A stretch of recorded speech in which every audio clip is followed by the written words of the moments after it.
Thanks for tuning in to Healthy Planet One, where we discuss healthy living from experts in each of their fields. This is your host, Patricia Starr. And your co-host, Kimberly Knock. Welcome, everyone, to Healthy Planet One. And today we're very happy to have Sofia Rivera with us, who is an amazing woman. I feel really honored that you've been able to join us today, Sofia. Welcome. Thank you. Thank you very much. It's great to have you. Now, for our listeners, I want you to know Sofia is an international businesswoman and real estate developer. She is committed to peace and prosperity through trade and investment. Now, what's really impressive that we've got, I feel very honored, like I said, that she is one of the top 8 women who was honored in Tampa for women in technology, including the mayor of Tampa. We know Sofia as a humanitarian focused on the philosophy of life and how it makes it work. So we'll be talking today about one of the things that you're up for, Sofia, and that is for making people's dreams come true. So it's great to have you. I want to just also share with our listeners that you are from Honduras. You're born in a family that was foremost in business, and your father, who was treasurer for the Honduran government, sent you away to college in the U.S. when you're only 15. My goodness. And you actually graduated top of your class after going to the College of University in Texas in Austin, and then also Cal State in Long Beach. You graduated as the valedictorian of your class. And so we're happy to have you here in Florida when you moved here in the late 70s. And you actually were the professional civil, structural, and professional engineer and certified general contractor involved in Tampa Airport, the Skyway Bridge, the Tampa Convention Center, and you've received many, many awards and recognitions. That's just a little bit about you, right, Sophie? Yeah, just a little bit. It tells you my age. Wait, and you import Honduras chocolate. But you guys forgot the Honduras chocolate. We're going to go into that because what we're going to focus on today is that you are now the president of the World Trade Center in San Pedro Sula, and you're also on the board of directors in charge of the Latin American countries that have the World Trade Center. They're here in Tampa Bay. So you're involved in multiple humanitarian projects. So and you're also president of Mastec, which is a commercial industrial distribution company in Honduras. That's just a little bit. So we're going to try to get our hands around all of what you are, but basically what it is about you that has you say that you're about making people's dreams come true. Tell us a little bit about that. What you want to know, it's, for example, what makes people's come true. I basically been doing that for a long, long time. When I led a large firm and I participated in billions of dollars worth of projects, I once gave a speech about what an honor it was to have clients come to me with their dreams and their dreams of a project, and how important it was to take that dream from just our thoughts and put it on paper and then make it a reality. And I have loved working with people. I find it amazing. I actually, when I look back, when the projects are complete, I feel like it was magical. That at one time it was just in our heads, and how we can actually celebrate in the community and marvel at what we had all done together. None of the projects are actually done by one person. It takes a community. And I realized that, even being able to do what I do every day, I'm very thankful and appreciative of all the gifts that people give me and the time they contribute to me so I can do what I love. And that's how I really got into just listening to people and making their dreams come true, including mine. But all of the dreams are driven by the community. It's never just one person. It's never just one person. So how do you actually what would be your advice in terms of building a great team that makes something like that happen? Well, first of all, a dream starts with one person. And when you have that person, they may have an idea and they start sharing it with the community, then the other people automatically start contributing to that dream. And the dream starts getting bigger and bigger and bigger. And the first thing, if you're asking me of the things that would be important to get a dream from just an idea to a reality, it's the same process that I had when I was building projects. It's always an idea, then you do like a charade where you involve the community and you involve other people that are like mine and that would like to accomplish that and contribute to the world in the same way that you want to contribute. Once you do that, then you're able to expand and create a plan, some type of a plan. And I think the biggest thing that helps me is not to focus just on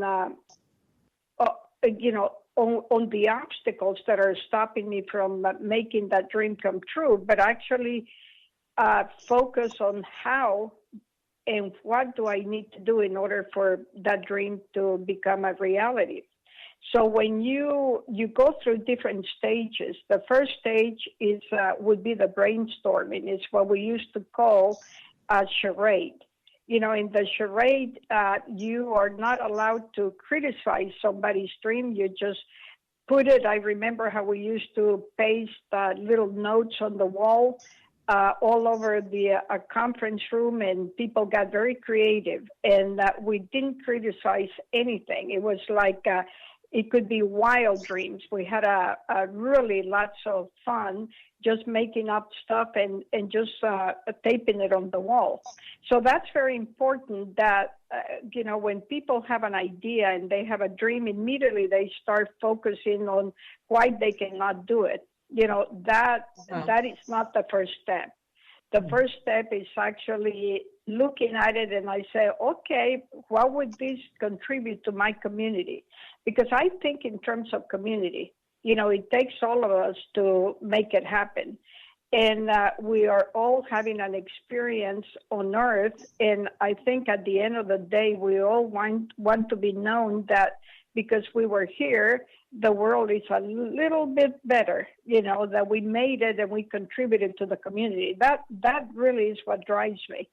Once you do that and you get innovative, get those juices flowing, get that stuff coming up, and come up with great ideas and honor everyone for contributing. Once you do that, then you evaluate what you put on the wall. Some of the things, of course, are not going to make sense, and you just laugh at them and you remove them from the wall until you have basically an idea that you can start writing. And then we develop a plan, and the plan includes a timeline when you need to do certain things by when, and then assign who would be responsible if you have a team. I always think that projects that are done in community are much more fun than a project that I just have in my head and I just want to do it alone. So even I participate in projects that maybe I'm not that involved, but I'm always invited to be part of the brainstorming and the how to get to the end of the project. I think it's important as well to focus on how to make it work and involve others. And then you also are very, very committed and look at your commitment, because anything you do is going to take a lot of work, a lot of effort, a lot of commitment, and evaluate before you embark in that journey how effective you're going to be and how committed you're going to be throughout.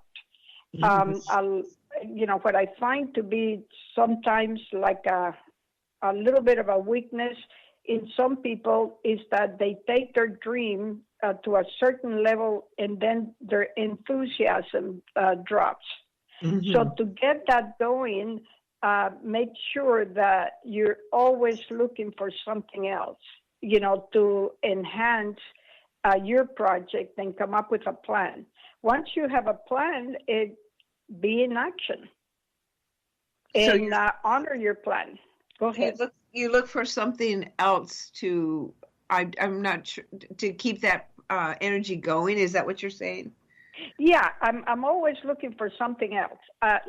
When I start with a project, the project, I normally share with people that my projects get very large. And I think the reason why they get large is because I vary the project. The project grows with me. I may start with a small idea, but by the time I'm executing it, the project becomes very, very large, because to keep that enthusiasm, I'm constantly adding new things to the project. And so they end up being very large. That's really cool. So is that what segued you into becoming involved at a world level, aka a World Trade Center? Correct. Because first of all, when a lot of people like to have ideas and they keep it to themselves, and I find that when you keep it to themselves, it's hard to actually do it on your own. That you need your support to the community. And now my involvement with the World Trade Center, it's only a larger community. After I do, because we're part of one, we're all connected. So tell us more about what your dream was for the World Trade Center and San Pedro Sula, and then what's your involvement at this time in Tampa Bay with the Latin communities? Okay. I'm involved, I don't know if your audience actually knows who the World Trade Center is in New York City. We all heard of 9/11. What we haven't heard is that the World Trade Center Association in New York City, besides the building, is composed of about 350 World Trade Centers around the world. And we have common goals. And by having gotten involved with the World Trade Center Tampa Bay and then buying the license in the World Trade Center in San Pedro Sula, I'm able to work with communities, and the World Trade Center to me represents a larger community, a much larger community throughout the world. Mm-hmm. For the most part, I have seen the world as one, and connecting 350 cities over approximately 100 countries made it very, very interesting to me, because whatever impact we can have by helping others and they helping us, I was able to connect through trade and investment in a lot of projects that now are keeping me very busy. And so say more about that busy and about the Latin communities and what's going on there. Oh, okay. Well, the Latin communities, I'm working with actually several people, but one of the projects that we created was in November of last year. We had a trade mission that came to the World Trade Center Tampa Bay. And it was composed of about 10 companies from Colombia. And they were wonderful people, very eager to expand their products, and they had a line of products. So what we went ahead and did, we worked with them, and then we decided, actually I suggested, it's what I tell you, I make them bigger.